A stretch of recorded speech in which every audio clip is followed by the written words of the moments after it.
안녕하세요. 저는 착한 아들 둘을 둔 나약한 엄마입니다. 제게는 생각만 해도 끔찍하고 여태 살 떨리는 경험이 하나 있는데요. 아직도 그때의 기억을 털어내지 못하고 가끔씩 악몽을 꿉니다. 두 번 다시 겪고 싶지 않은 일을 지나오면서 제 스스로가 정말 쓸모없고 나약한 존재라고 생각했어요. 두 아이의 엄마로서 전혀 그 노릇을 못했고 무능하기 짝이 없다고 자책을 많이 했죠. 한때는 엄마의 자격이 없다고 여기며 정말 큰일 날 생각까지 했던 사람입니다. 그때마다 제 곁에서 정신 차릴 수 있도록 따끔하게 충격을 준 남편 덕분에 끝내 기회를 다시 얻었네요. 이 글을 쓸 수 있게 되기까지 마음적인 여유를 얻는 데에 굉장한 시간이 걸렸습니다. 이제는 2년 전의 이야기가 되어버린 저의 끔찍한 과거를 지금 청취자들에게 들려드리고자 합니다. 저희 부부는 중국집 가게를 하는 사장입니다. 남편과 함께 신혼 때부터 계획해서 차린 중국집인데요. 한자리에서 제법 오래 했고 매상을 차곡차곡 부지런히 올려 제법 살림을 넉넉하게 살고 있었죠. 위치가 초중고 모여있는 근방에 있었기에 손님은 늘 끊이지 않았어요. 학교에서 배달을 시킬 때도 많고 가족 단위의 손님들이 학교 주변에서 외식하면 만만하게 들여다보는 곳이 저희 중국집이었거든요. 특히 입학식과 졸업식엔 아주 난리가 난답니다. 휴일이 없다 보니까 저희 부부는 평일 낮에 조금 한산할 경우가 휴일이나 다름없었어요. 어떨 때는 피곤해서 하루 정도 쉬고 싶기도 합니다. 사람이라면 아무리 돈 잘 버는 장사치라도 놀고 싶잖아요. 드러눕고 싶기도 하고. 그럼에도 저희 부부는 늘 손님들께 파이팅 넘친다는 소리를 많이 들었는데요. 저희가 그렇게 힘내서 매출에 신경을 기울일 수 있었던 건 당연히 사랑스러운 두 아들 덕분이랍니다. 저희 애들은 특히 짜장면을 좋아해요. 아들 둘은 매번 부모님이 짜장면 집을 해서 너무 좋다고 해맑게 얘기를 하더라고요. 아들들이 말하기를 자기들 반에서 저희 부부가 제일 갖고 싶은 부모님으로 소문이 났다지 뭡니까. 아들 친구들이 하나같이 저희 아들을 보고 매일 짜장면을 공짜로 먹을 수 있어서 좋겠다고 그렇게 부러워한대요. 자식들이 저렇게 저희를 자랑스러워하고 좋아하는데 저희가 어떻게 힘이 안 생기겠습니까? 자식들만 보면 없던 힘도 생긴다는 저의 친정 부모님 말이 자식을 낳고 보니까 완전 이해가 되더라고요. 건강하게만 자라줘도 너무 좋은데 저희 부부가 또 하나 복받은 게 뭐냐면요. 저희 아들들은 연년생인데도 싸우지 않고 참 사이가 좋았다는 거예요.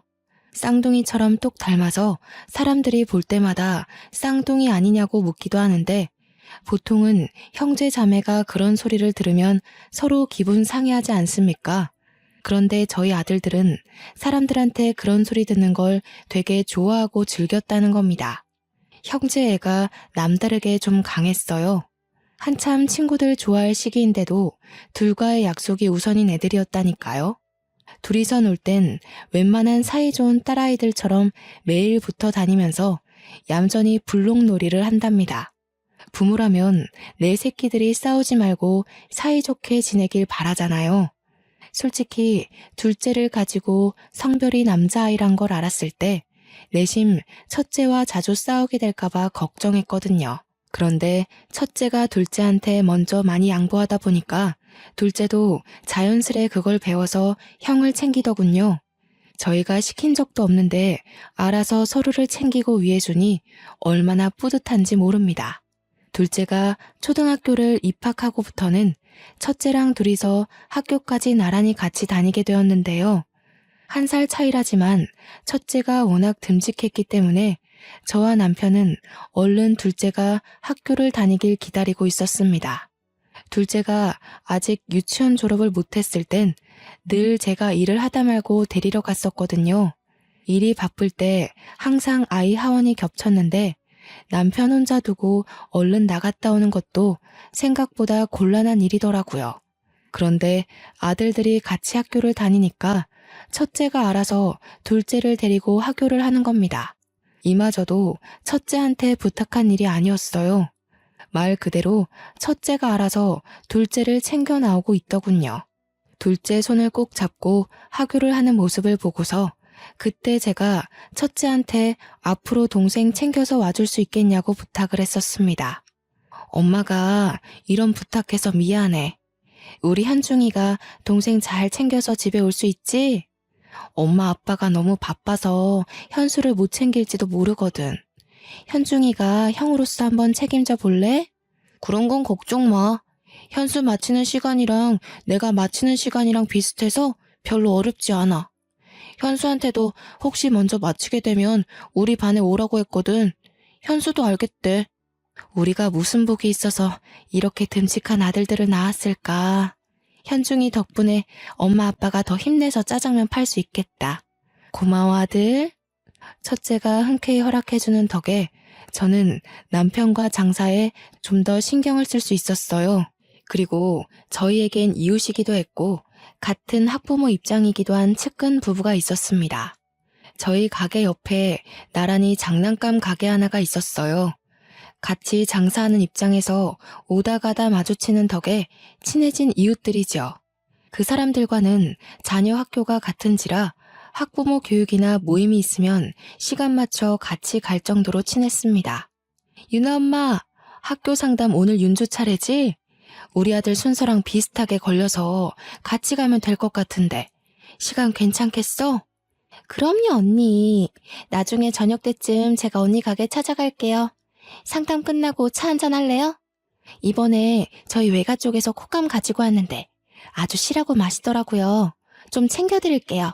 맛있는 거 있으면 늘 나눠 먹고 서로의 자녀들을 내 자녀처럼 돌봐주기도 했습니다.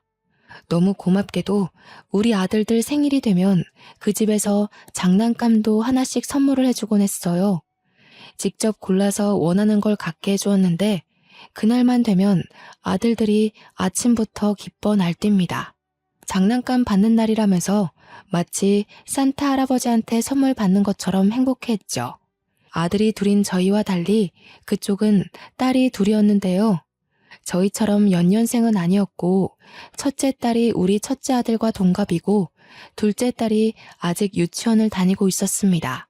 서로 거리가 가깝다 보니까 자연스레 아이들 4명이서 서로를 잘 어울려 놀게 되더라고요. 따로 소개해 준 적도 없는데 자기들끼리 이미 친한 걸 보고 역시 아이들 친화력은 남다르다고 생각했죠. 또 아이들 입장에선 얼마나 재미있는 환경이겠습니까? 조금만 왔다 갔다 하면 부모님 가게를 탐방할 수 있고 더 가면 학교 놀이터에서 놀 수도 있고 서로 늦게까지 놀더라도 집이 가까우니 금방 귀가할 수 있으니 말입니다. 저희 아들들은 물론이고 장난감 가게 딸내미들에게도 짜장면을 무상으로 많이 제공해 줬습니다. 맛있는 거 좋아할 나이들이다 보니 딸아이들도 자기 집에 가서 밥을 안 먹고 꼭 저희 가게로 와 중국 음식으로 해결하더군요. 아이들 건강에 해라도 될까봐 제가 나름 조절해서 식사를 챙겨주기도 했네요. 한날은 장난감집 둘째 딸이 짜장면을 먹는데 온 얼굴에 범벅을 해놨더라고요. 어머 유나야. 아이고 세상에 너희 엄마 아빠가 보면 시겁하겠다. 예쁜 옷도 다 버려놨네. 안 되겠다. 이러고 가면 내가 네 엄마한테 욕먹겠어. 이모랑 같이 씻으러 가자. 저는 그대로 아이를 달랑 들어서 2층으로 올라가 샤워까지 시켰습니다. 옷이 다 더러워져서 당장에 갈아입을 옷은 없고 타올로 둘둘 감고 제 외투로 감싸 안아서 장난감 가게까지 뛰어갔던 걸로 기억합니다. 그때 그 집 가게 사모님이랑 얼마나 웃어댔는지 몰라요. 그 집에서 고맙다고 말하다가도 자기 딸내미 몰골을 보면서 귀엽다고 엄청 사진을 찍었습니다. 지나고 생각해보니 그 당시 참 즐겁고 평화로운 날들을 보냈었네요. 아이들 넷은 주로 학교 앞 놀이터에서 놀곤 했습니다. 아무래도 놀거리가 가장 많은 곳은 놀이터이지 않습니까? 놀이터는 저희 가게에서 횡단보도 하나만 건너면 바로 있어요. 항상 시간과 약속을 잘 지키면서 놀던 아이들이기에 부모 되는 저희 입장에서 걱정이 좀 덜했던 것 같습니다. 정해진 시간까지 놀고 와서 저희 집에서 같이 밥 먹고 해산하는 게 아이들의 패턴이었죠. 둘째들은 휴대폰이 없었지만 첫째 2명은 휴대폰을 가지고 있었기에 연락이 가능하다는 점에서 어른들이 조금도 안도했습니다. 그랬기 때문에 아이들에겐 늘 문제가 없었고 매일 같은 일상이라 그날의 실수는 더더욱 상상하지 못했어요. 지금도 당시만 생각하면 그렇게 심장이 떨립니다. 이날 제 목숨이 끊어진 것과 다름이 없는 일이 발생한 것인데요. 한날 장난감 가게 부부를 저희 중국집으로 초대해서 브레이크 타임에 같이 담소를 나누고 있던 적이 있었습니다. 한참 놀고 있어야 할 아이들이 갑자기 허둥지둥 소리를 지르며 들이닥치는 겁니다. 엄마, 아빠, 어떤 아저씨들이 현수 잡아갔어요. 문방구에 유나 젤리 산다고 같이 갔다가 유나가 울면서 혼자 돌아왔는데 현수가 잡혀갔다고 그랬어요. 원래 유나를 데려가려고 했는데 현수가 구해주다가 현수가 잡혀갔대. 우리가 다 같이 가봤는데 이미 현수가 없어져서 못 찾았어. 아이들이 서로 큰 소리로 자기의 의견부터 앞세우고 옆에서 유나까지 오느라 뭐라고 얘기를 하는지 다들 처음엔 바로 알아듣지 못했습니다. 응? 뭐라고? 한 사람씩 얘기해봐. 뭐 재미난 일 있었던 거야? 다들 얼굴에 땀이 장난 아니네. 오늘 단체로 목욕시켜야겠어. 이때만 해도 다들 남편 말에 하하호호 웃기만 했던 걸로 기억합니다. 그런데 엄마라면 자식이 잘못된 상황에 대한 촉이란 게 있잖아요. 그 난잡하고 정신없는 상황에서 제 온몸의 털이 바짝 솟는 겁니다. 남편을 포함해서 장난감 가게 부부들도 아이들을 우선 진정시키는 데에 신경을 기울인 반면 저는 가게를 당장 박차고 나갔습니다. 중구난방한 아이들의 주장에서 제 둘째 아들의 위험한 신호를 알아들었거든요. 제가 가장 먼저 가게를 뛰쳐나왔고 뒤늦게 아이들에게서 상황을 제대로 듣고 따라 나온 남편과 장난감 가게 부부가 시겁하며 같이 뛰었습니다. 저희들 모두는 우리 첫째가 알려주는 곳으로 정신없이 달려갔어요. 그러니까 아이들 말은 골목 쪽에서 차 한 대가 나타났고 원래는 유나를 데려가려 했는데 같이 있던 제 둘째 아들이 그걸 말리다가 아저씨 다리를 깨물었고 그것에 화난 아저씨가 유나를 버리고 제 아들을 잡아갔다. 그렇게 설명을 해주었습니다. 그 말을 듣는데 순간 머릿속이 새하얘지는 게 아니겠어요? 다리에 힘이 풀리고 심장이 내려앉아 정신을 차릴 수가 없더라고요. 어떡해 여보, 우리 현수 어떡해. 잘못된 거 아니야? 이게 대체 무슨 일인 거야. 빨리 찾아야 돼. 이러고 있을 시간 없어. 경찰 불러 얼른. 남편도 사태의 심각성에 놀란 듯 했지만 제가 정신없이 우니까 일단 저를 진정시키려 하더군요. 저는 애꿎은 남편을 붙잡고서 다 필요 없으니까 당장 경찰한테 전화 좀 해달라고 소리만 질렀습니다.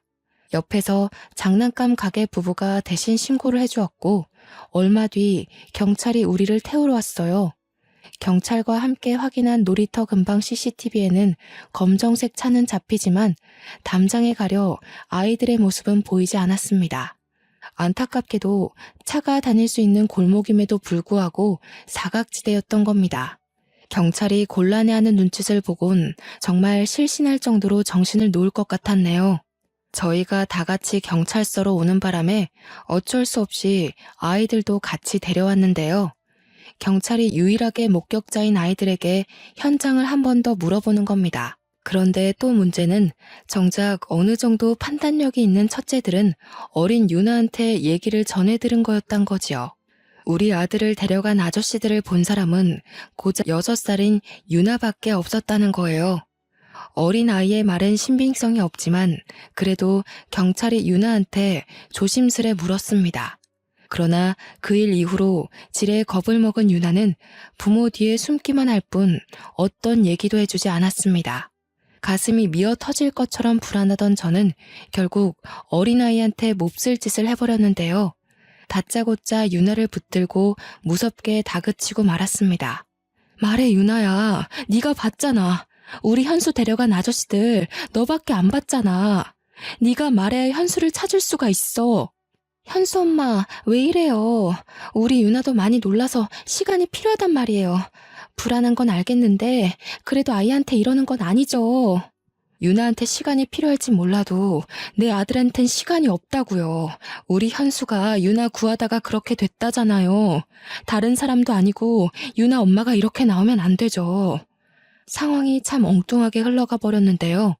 항상 친구처럼 지냈던 유나 엄마랑 결국 싸움을 벌이고 말았지 뭡니까.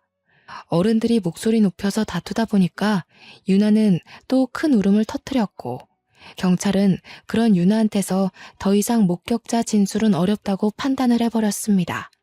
당시에는 유나의 진술이 무엇보다 큰 희망이었는데 그것마저 가망이 없게 되자 저는 절망하고 말았는데요. 경찰들한테 무릎을 꿇고 사정을 하면서 제발 우리 아들 좀 찾아달라고 부탁을 했습니다. 그나마 이성을 붙들고 있던 남편이 경찰과 얘기를 해서 신고 접수를 했던 걸로 압니다. 그 길로 우리 집과 장난감 가게 부부는 사이가 서먹해졌어요. 그래도 꽤 긴 세월을 이웃으로 함께 잘 지냈는데 한순간에 남보다 못한 사이가 되어버렸죠. 그러거나 말거나 저는 경찰 도움으로 아들 찾는 데 여념이 없었습니다. 장사는 해야 했기에 남편만 정신 바짝 차려 일을 했고 저는 길거리를 돌아다니며 전단지를 뿌려 방송국도 찾아가 할 수 있는 모든 걸 다 시도하며 아들 찾기에만 온 에너지를 쏟았습니다. 저희 집이 돈이 부족한 게 아니기 때문에 제 아들을 찾기 위해서 더더욱 수단을 가리지 않았죠. 그러면서도 하원하고 돌아오는 유나를 기다렸다가 유나를 붙잡고 계속해서 그날의 진위를 물었습니다. 유나야, 아직도 말해줄 생각이 없는 거니? 우리 현수는 너 구하려다가 사라졌는데 너는 뭐가 그렇게 무서워서 입을 꾹 닫고 있는 거야. 이모가 불쌍하지도 않아? 유나가 기억나는 거 조금만 얘기해줘도 현수 오빠 찾을 수 있어. 응? 그만하세요, 아줌마. 저희 엄마가 아줌마 만나서 얘기하지 말라고 그랬어요. 제 동생 그날 이후로 잠도 제대로 못 자요. 엄마가 최대한 그날을 잊는 게 좋다고 저보고도 얘기하지 말라고 했어요. 뭐? 지금 너희들은 다 무사하다고 이렇게 모른 척하는 거야? 우리 현수가 유나를 무슨 마음으로 구했는데 어떻게 우리한테 이럴 수가 있어? 유나가 잠을 제대로 못 잔다고? 그럼 우리 현수는, 집에도 못 오고 있는 우리 현수는 얼마나 무섭겠어. 아이들한테 화풀이를 해서는 안 되는 거였는데 어른답지 못하게 고작 9살과 6살짜리 애들을 붙잡고 성질을 내버렸습니다. 그냥 너무 화가 났던 것 같아요. 우리 아들이 좋은 마음으로 유나를 도와줬을 걸 알기 때문에 마냥 모른 척 그날을 덮으려고 하는 유나 식구들이 밉더라고요. 제가 울분을 터뜨리자 윤주가 유나를 슬쩍 당기며 제게서 떨어뜨려 놓았습니다. 그대로 저한테서 도망쳐 부모님을 부르며 집으로 달려갔죠. 저만 이 상황이 답답했던 겁니까? 유난의 부모님들은 같은 어른이 돼서 어떻게 이럴 수 있답니까? 자기 딸을 살리다가 우리 아들이 변을 당한 건데 어쩜 이리 모르쇠하고 있을 수 있어요? 하루 이틀 지날 때마다 커져가는 불안감을 이기지 못하고 저는 장난감 가게까지 찾아가서 난동 부리길 여러 번 했던 것 같습니다. 유나 엄마, 좀 나와 봐요. 유나 엄마가 어떻게 우리한테 이래요? 우리 아들이 왜 그런 변을 당했는지 알면 유나 엄마가 이러면 안 되는 거잖아요. 유나네 식구만큼은 이 상황을 모른 척하면 안 되는 거 아니에요? 여보, 이러지 마. 사정 이해 못하는 거 아니잖아. 여기서 이런다고 우리 아들 일이 해결되는 게 아니야. 그만하고 나랑 같이 계속 알아보자. 말이 안 되잖아. 우리 아들이 왜 그렇게 됐는데. 관련 없는 사람들도 아니고 유나가 우리 아들을 봤어. 유나랑 내 아들이 같이 있었다고. 내가 이렇게라도 안 하면 우리 아들을 정말 찾지 못할 것 같아서 이러지. 제가 동네에 떠나가도록 소리를 지르고 오열을 하고 욕을 해도 유나 부모는 코빼기도 모습을 비추지 않았습니다. 그럼에도 양심은 있는지 저를 경찰에 신고까진 안 하더라고요. 그냥 문을 걸어 잠그고 제가 지쳐서 떠날 때까지 두들기도록 내버려 두기만 했습니다. 정말 고통스러운 시간이었어요. 경찰한테서 연락은 잠잠하고 자꾸 시간은 흐르는데 날씨는 또 얼마나 좋은지. 학교를 하교한 아이들의 웃음소리가 식당 안으로 흘러 들어올 때면 귀를 틀어막고 정수기 옆 구석에 앉아 울기만 했습니다. 제가 얼마나 못난 상태로 시간을 보내고 있었으면 우리 첫째가 와서 저를 달래주기까지 했을까요? 첫째가 저더러 미안하다고, 자기가 동생을 제대로 살피지 못해서 그렇게 된 거라고, 잘못했다 사과를 하는 게 아닙니까? 도대체 제가 무슨 큰 잘못을 했길래 둘째뿐만이 아니라 우리 첫째한테도 이리 못난 엄마 노릇을 하고 있는 건지. 고작 초등학생이었던 첫째를 꼭 안아주면서도 저는 망가지기 시작한 우리 가정을 마냥 손 놓고 있어야만 했습니다. 앞으로 우리 식구들이 얼마나 아픈 시간을 보낼지가 예측이 되더라고요. 별 수 없었죠. 그걸 알았음에도 제가 전혀 차릴 기운이 없었다는 겁니다. 그렇게 세월이 흘러서 결국 유나가 초등학생이 될 때까지 제 아들은 찾지 못했어요. 그 사이 결국 유나네는 이사를 가게 되었죠. 아마 그때부터였을 겁니다. 저는 다 죽은 사람처럼 집 밖을 나오지 않았어요. 장사도 돕지 못하고 내내 둘째 방에 누워만 있었습니다. 우리 아들의 살내음이 여전히 남아있는 그곳에서 벗어나지 못했어요. 매일 울기를 반복했고 실제 둘째의 꿈을 몇 번 꾸기도 했습니다. 첫째와 남편은 저를 걱정하면서도 어쩌지 못해 같이 소가리만 했는데요. 아픔이라는 건 시간이 약이라는데 저는 아들을 잃은 지 수년이 지나도 정신을 못 차리겠더라고요. 벌써 둘째를 못 본 지가 20년 가까이 되었지만 저의 시간은 여전히 과거의 그날로 멈춰 있었고 남편이 저를 병원에 데려갈 정도로 우울증까지 찾아왔습니다. 저 때문에 남편이 많이 고생했어요. 남편도 아들을 잃은 상심이 말 못하게 클 텐데 제가 너무 몸져 눕다 보니까 그 마음을 억지로 억눌렀을 거란 말이에요. 남편이랑 첫째 생각하면 그만 기운을 내야 하는데 하면서도 돌아서는 순간 둘째 생각 때문에 모든 걸 다 까먹어버리고 말았습니다. 그렇게 저희 식구들은 둘째가 없는 그 순간부터 매일 지옥길을 걸어왔습니다. 여보, 이번에 현중이 졸업해. 현중이가 당신 왔으면 좋겠다고 하더라. 언제까지 현수 때문에 현중이 내버려 둘 거야. 현중이 생각해서라도 기운 내야지. 제 시간은 둘째가 8살인 그때로 멈춰 있는데 어느새 첫째는 대학을 졸업하는 나이가 돼버렸더라고요. 제가 살펴보지 못한 사이에 첫째는 벌써 의대 졸업을 앞둔 장학생이 되어 있었습니다. 시간이 벌써 그렇게 흘러버렸다는 걸 정말 몰랐어요. 그런데도 왜 나는 여태 둘째를 찾지 못했을까? 내겐 그렇게 수많은 날들이 있었고 기회가 많았는데 왜 무력했을까? 더 힘을 내지 못했을까? 이렇게 모든 생각들이 결국 둘째로 이어지고 끝내 저를 향한 자책으로 연결이 되는데 제가 첫째를 챙길 수 있었을 리 만무하지 않습니까? 저는 남편과 첫째 졸업 이야기를 하다가도 둘째를 어제 잃은 사람처럼 남편 품에서 또 눈물을 흘렸습니다. 나 죽을 것 같아, 여보. 아무래도 안 되겠어. 우리 현중이한테 너무 미안하지만 나 우리 현수 이렇게 보내고 못 살아요. 내가 우리 아들 혼자 있는 걸 이대로 둘 수가 없을 것 같아. 무슨 소리 하는 거야, 지금? 현수를 정말 생각한다면 죽을 것 같은 힘을 억지로 내서라도 내 아들을 기다릴 생각을 해야지. 쓸데없는 생각하지 마. 당신 지금 현수 엄마이기도 하지만 현중이 엄마이기도 해. 이때야말로 제가 정말 진심으로 극단적인 생각을 했던 순간입니다. 그 어린 아들이 누군지도 모를 어른의 손에 잡혀가 낯선 곳에서 혼자 두려움에 떨고 있을 생각을 하니 엄마인 제가 숨을 쉬고 있는 게 너무나도 죄스럽게 느껴졌거든요. 엄마로서 아무것도 못하고 손 놓고만 있어야만 하는 당시 현실이 저를 손가락질하는 기분이었습니다. 아무래도 제가 무의식적으로 우리 아들이 죽었다고 인정한 듯 싶어요. 그래서 그때 아마 제 둘째를 따라 죽고 싶었던 게 아닌가 생각이 듭니다. 제가 그런 위험한 고백을 하고 나서부터 남편과 첫째는 번갈아가며 저를 더 극진히 보살폈습니다. 그야말로 민폐덩어리가 따로 없었죠. 둘째를 잃고 엄마의 자격이 없다고 반평생을 괴로워하며 살았음에도 정작 살아있는 식구들에게마저 여전히 쓸모없는 아내이자 엄마로 있었던 거예요.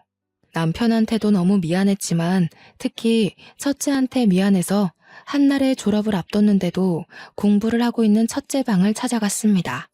현중아, 엄마가 미안해. 엄마가 진작에 정신을 차리고 우리 현중이 보살펴줬어야 하는데 아무것도 못해주고 이렇게 슬퍼하기만 했네. 너무 미안하다, 아들. 누굴 닮아 이렇게 잘 커준 건지. 우리 아들 정말 훌륭하게 자라줬네. 졸업 너무 축하해. 엄마, 나 아직 현수 포기 안 했거든. 앞으로도 현수를 직접 눈으로 보기 전까지 포기 안 할 거야. 근데 우리가 현수 생사는 알아야 되잖아. 당연히 현수가 살아있다고 믿지만 확실히 하기 위해서 이제 그만 유전자 등록을 하는 게 어떨까 싶은데. 첫째는 자기도 둘째가 돌아오길 나날이 기도하고 있다고 했습니다. 동생을 지켜주지 못했다는 사실에 첫째도 그날이 꽤 트라우마로 남아있는 것 같았어요. 그러면서도 과연 정말로 동생이 살아있을까 그런 걱정 때문에 늘상 무거운 책임을 안고 있는 듯 했죠. 저는 첫째가 하고자 하는 말이 무슨 뜻인지 못 알아듣는 게 아니었습니다. 단지 둘째의 죽음을 받아들이기가 겁이 나서 차마 경찰서에 유전자 등록을 못했던 거예요. 하지만 이젠 정말 때가 왔고 더는 저 하나 때문에 식구들까지 괴롭게 할 수 없다고 생각했습니다. 그래, 그러자. 우리 현수 그만 보내주자. 현수도 이해할 거야.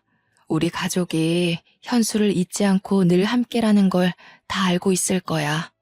저는 끝내 첫째의 제안을 받아들였고 둘째를 찾는 것에 대해 마지막을 직감하고서 눈물을 터뜨리고 말았습니다. 그렇게 첫째의 도움을 받아 둘째 아들을 신고했던 경찰서로 가서 유전자 등록을 신청했어요. 경찰서에선 국과수에 연결해 신고 당시 맡겼던 둘째의 유전자 데이터가 남아있는지 찾기 시작했고 근 20년을 기다린 아들의 죽음을 오롯이 제가 감당하기 힘들 것 같아 연락받을 전화번호로 남편의 것을 남기고 돌아왔습니다. 돌아오는 길 아들은 학교 일 때문에 잠시 샛길로 빠졌고 남편은 장사를 하고 있는 시점에서 저는 학교 놀이터로 방향을 꺾었습니다. 둘째를 잃고 나서 한 번도 와보지 않았던 그 놀이터를 걸으며 우리 아들이 뛰어놀았던 곳곳을 둘러봤어요. 아이의 얼굴이 잊히지도 않고 속속들이 떠오르더라고요. 한 번만이라도 좋으니 마지막 인사라도 해주고 보내고 싶은데 장례도 치르지 못하고 불쌍하게 보내줘야 하는 우리 둘째를 생각하며 저는 겨우 기억하고 있는 추억들을 정리하고 있었습니다. 그러나 이제 그만 놔줘야 된다고 마음을 먹었는데도 불구하고 또 금세 가슴을 쥐어뜯고 말았는데요. 그렇게 한참 동안 쪼그려 앉은 채로 손바닥에 얼굴을 묻고 있다가 잠깐 고개를 들었습니다. 그러자마자 제 눈에 들어온 한 사람이 있었는데 마주보면 보이는 벤치 옆으로 웬 아가씨 한 명이 서 있더군요. 분명 놀이터의 소수 아이들 말고는 어른이라곤 저밖에 없었거든요. 아가씨가 제 눈에 들어온 이유는 다름 아닌 아가씨가 저를 보고 있었기 때문이었어요. 우연한 눈맞춤이라고 치부하기엔 아가씨의 눈길이 꽤 끈질기게 제게 붙어 있었습니다. 처음에는 제가 너무 뜬금없이 울고 있어서 이상하게 보는 건가 싶었어요. 그래서 오히려 마음을 추스르며 앉은 자리에서 일어났죠. 눈길을 돌리며 눈마국을 정리했습니다. 그런데 슬쩍 다시 본 아가씨 또한 저처럼 울기라도 했는지 눈가를 훔치면서 돌아서더라고요. 그냥 그러려니 생각하며 넘길 수 있는 일이라고 볼 수도 있으나 그때의 제 느낌은 좀 달랐습니다. 제 기분상 아가씨가 분명 저를 알고 있는 사람 같았고 그게 마치 제 사정 또한 알고 있다는 걸로 느껴졌어요. 그러니까 꼭 우리 둘째의 사고를 같이 슬퍼하는 것처럼 보였다는 거죠. 그 생각이 들자마자 떠오른 한 사람이 있었는데요. 바로 유나라는 아이였습니다. 유나는 우리 둘째보다 2살이 어렸으니까 아마 저 여자처럼 아가씨가 다 되었을 겁니다. 저는 뒤늦게 일어나 급히 아가씨가 사라진 도로 쪽으로 달렸는데요. 이미 인파 속으로 묻힌 아가씨의 흔적은 찾을 수 없는 지경이 되어버렸습니다. 과연 그 아가씨가 정말로 유나였을까요? 그날의 기억은 아직까지도 의문으로 남는 일이네요. 국과수에서 연락 주기로 한 당일이 되었을 때 저는 마지막으로 둘째 아들의 이불을 개면서 짐을 하나씩 정리하고 있었습니다. 그런데 다짜고짜 남편이 문 부서질 듯 활짝 열고서 급히 뛰어들어오는 거 아니겠습니까? 그러면서 하는 말이 유전자 검사 의뢰한 거 경찰한테서 연락이 왔다고 하는 겁니다. 남편이 제 손을 꼭 잡고 눈물을 보이면서 하는 말에 저는 또 한 번 머릿속이 텅 비워져 버렸습니다. 여보, 현수가 살아있대. 경찰이 지금 위치 파악 중이야. 어떻게 이럴 수가 있지? 우리 현수가 정말 장하게 버텨준 거야. 거 봐. 우리 아들 살아있을 거라고 했잖아. 이제 다 끝났어. 여보, 더 이상 마음고생 안 해도 돼. 정말 고생했어.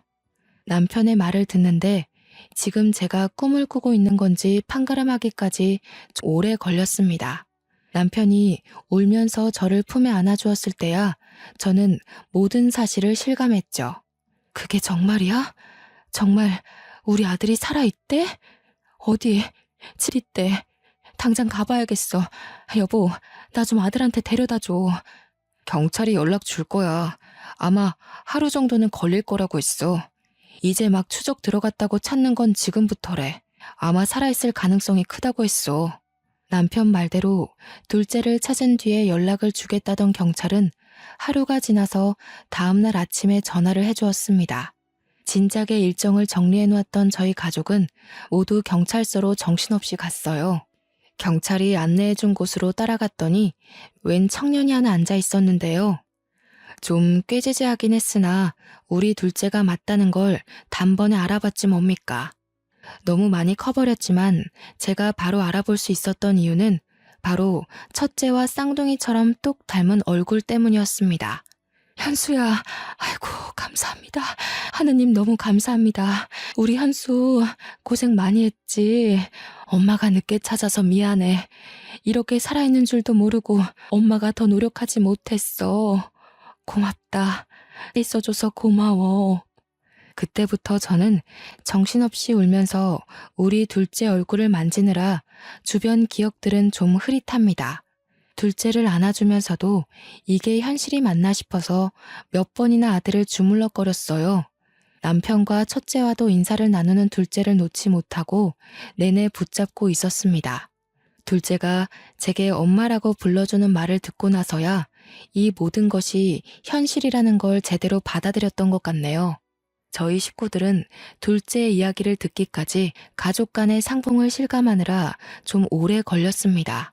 도대체 어떻게 지냈던 거야? 이렇게 멀쩡히 살아있었으면서 왜 우리를 찾아오지 못했어? 어디 멀리 가서 있었던 거니? 너를 찾으려고 방방곡곡을 돌고 방송까지 냈는데도 못 찾았는데 그럴 만한 이유가 있었던 거야? 몰라. 살았는지도 모르겠고 집에 어딘지도 기억이 잘 안 나고 그냥 깡패 아저씨들이 도망가면 가만 안 둔다고 해서 시키는 대로 있었어. 듣고 보니 둘째는 잡혀가자마자 웬 껌파리로 구걸을 하면서 사람들한테 돈을 받아 바치는 일을 했다고 합니다. 질이 나쁜 아저씨들이라 너무 무서워서 감히 탈출할 생각도 못했고 자기 말고도 다른 어린애들이 많았다고 해요. 고등학생 나이가 되고부터는 아저씨 일터에서 일을 했는데 거기 손님으로 오는 아저씨들이 도박으로 돈을 잃으면 홧김에 손찌검을 하는 사람들도 있었다고 하는 거 아니겠습니까? 그 소리를 듣는데 얼마나 억장이 무너지던지. 아들 손을 잡고 있는 내내 두 손이 우리 남편 손보다 거칠어서 한참 문질렀던 것 같아요. 심지어 둘째는 이름도 바뀌어 있었습니다. 그래서 저희랑 경찰이 더 찾지 못했던 거였어요. 그래도 유전자 검사 덕분에 둘째의 신원이 밝혀졌고 그 바람에 둘째가 있었다던 도박장이 다 털렸다고 해요. 형사가 들이닥쳐서 거기 도박쟁이들이 죄다 잡혀온 걸로 알고 있습니다. 얼마나 고생을 했으면 애가 이렇게 삐쩍 말랐을까. 어디 아픈 데는 없니? 그동안 많이 힘들었지. 이젠 아무 걱정하지 마. 엄마가 다 해결해 줄게. 저를 잊었을 거라고 생각했어요. 찾지 않길래 원망도 했지만 제가 이름까지 바뀌어버렸으니까 못 찾을 수도 있겠구나 하면서 이해도 되고, 또 살다 보니까 원래 이렇게 사는 게 익숙하기도 했던 것 같고. 그럴 리가 있겠어? 네가 우리 식구한테 얼마나 소중한 가족인데. 엄마 아빠가 정말 노력 많이 했어. 너가 없고 나서부터 하루도 편하게 지낸 날이 없다고. 나도 내 선에서 너 찾으려고 많이 알아보기도 했고, 그 노력이 부족했을 수도 있지만 절대 잊어버린 게 아니라는 것만 알아줘. 둘째가 저희 부부에겐 존댓말을 썼지만 첫째한테는 그래도 반말을 하더라고요. 부모와의 애와 형제의 애가 다르다는 게 이런 부분에서도 뭔가 작용하나 봅니다. 둘째는 형이 주는 손길을 잡고서 내내 참고 있던 눈물을 터뜨렸어요. 부모도 부모지만 형과의 추억이 제법 길고 강하게 남은 것 같아 그마저도 얼마나 다행인지 몰라요. 그렇게 한참을 가족끼리 대화를 나누고 있는데 중간에 경찰이 오더니 둘째한테 무언가를 보여주더라고요. 다행히 몽타주가 일치하는 사람도 같이 잡혀왔네요. 보아하니 상습범이더라고요. 배현수 씨 잡아간 사람 이렇게 생긴 사람 맞나요? 둘째는 형사가 보여주는 몽타주를 보면서 완전히 똑같은 건 아니지만 대충 그렇다고 했습니다. 실 사진도 아닌데 몽타주만 보고도 둘째가 겁을 먹더라고요. 그래서 제가 아이의 손을 더 세게 잡아주었죠. 헌데 경찰이 보여주는 몽타주에서 좀 의아한 부분이 있었습니다. 이건 저만 그렇게 느낀 것이 아니라 식구들 모두 이상하게 생각한 부분이었는데요. 저희 사건에는 어린아이 유나 말고는 목격자가 없었지 않습니까? 목격자가 더 있었다면 한참 경찰들이 사건을 파헤칠 때 드러났을 겁니다. 유나네 집은 이사하면서 그대로 도망쳐버렸으니 사실상 목격자가 없는 것과 같은데 이게 어떻게 된 일일까요? 그렇잖아도 남편이 먼저 형사님께 물어보았습니다. 그런데 선생님, 당시 목격자가 어린아이 말고는 없었던 걸로 알고 있는데 어떻게 몽타주를 딴 거죠? 혹시 중간에 다른 목격자라도 발견이 됐던 건가요? 아, 아직 모르시는군요. 10년 전쯤인가 중학생 여자아이가 혼자 찾아왔었어요. 현수 씨 사건 얘기를 하면서 자기가 그날 목격자라고 얘기해주고 갔습니다. 오래전 일이었을 텐데 선명하게 기억하고 있더라고요. 그날 일 때문에 그렇게 악몽을 꾼다고 하면서 엄마 몰래 왔다고 그랬던 것 같네요. 중학생 여자아이. 그 말을 듣는데 왜 놀이터에서 본 아가씨의 모습이 오버랩 되는 건지 몰랐습니다. 엄마 몰래 찾아왔었다는 말도 저의 반응을 크게 만드는 데에 한몫했어요. 뭐라고요? 그 아이가 분명 목격자라고 그랬습니까? 10년 전이 중학생이면 지금 20대라는 거죠? 혹시 그 사람 성함이 어떻게 되는지 알 수 있을까요? 아이고, 그건 목격자 신원 보호 때문에 말씀드리기가 곤란해요. 죄송합니다. 그런데 자기가 그 동네 장난감 가게 집 딸이었다고는 했습니다. 자기를 구해준 오빠가 잡혀갔다고 그렇게 말했네요. 그 얘기를 듣고 저희 식구는 유나의 진술이라는 걸 바로 직감했습니다. 그렇다면 전날 놀이터에서 봤던 그 아가씨가 정말 유나였던 걸까요? 확실한 증거는 없지만 왠지 유나가 맞는 것 같은 느낌이 들었어요. 듣자 하니 유나도 그날이 트라우마로 남아 혼자 마음고생을 많이 했나 봅니다. 중학생 나이까지 악몽을 꿨을 정도면 굉장히 많이 시달렸다는 건데 심지어 엄마 몰래 경찰서를 찾았다고 하잖아요. 유나 엄마는 그 이후로도 계속해서 유나에게 그 기억을 지워주려고만 했나 봐요. 유나 엄마 입장에서는 자기 자식이 그만 그 어두운 과거에서 헤어나오길 바랬겠죠. 그런데 오히려 그 방법 때문에 유나가 과거를 더 또렷하게 기억했는지도 몰라요. 정작 유나의 근본적인 상처를 어루만져 주지 못하고 아이를 더 힘들게만 한 게 아닌가 싶네요. 저 또한 지난 일이라지만 당시 우리 둘째 일 때문에 그 조그만 아이를 닥달했던 게 문득 미안했습니다. 분명 저의 어른답지 못한 발악 때문에 유나한테 더 트라우마가 되었을 거라고 봐요. 지금은 유나네가 어디서 어떻게 살고 있는지 모르겠지만 우연히 만나게 된다면 유나한테 꼭 미안했다고 말해줘야겠습니다. 경찰서를 나온 뒤 저희 식구는 둘째를 데리고 가장 비싸고 맛있는 레스토랑에 가서 밥을 먹이려고 했습니다. 그러나 둘째가 식구들이랑 같이 엄마가 해주는 밥을 먹고 싶다고 해서 바로 집으로 데려갔네요. 저는 상다리가 부러지도록 1시간 넘게 밥상을 차렸습니다. 식사 자리에서도 저희 식구는 둘째가 밥 먹는 모습만 한참 바라봤어요. 나 체하겠어요. 빨리 밥들 먹어요. 나도 울고 싶은 거 엄청 참고 있거든요. 그러니까 이제부터 그만 울기야. 지금까지 서로 얼마나 많이 울었겠어요. 만나서까지 울지 말아요, 우리. 이제 서로 웃기만 해요. 그래, 그러자.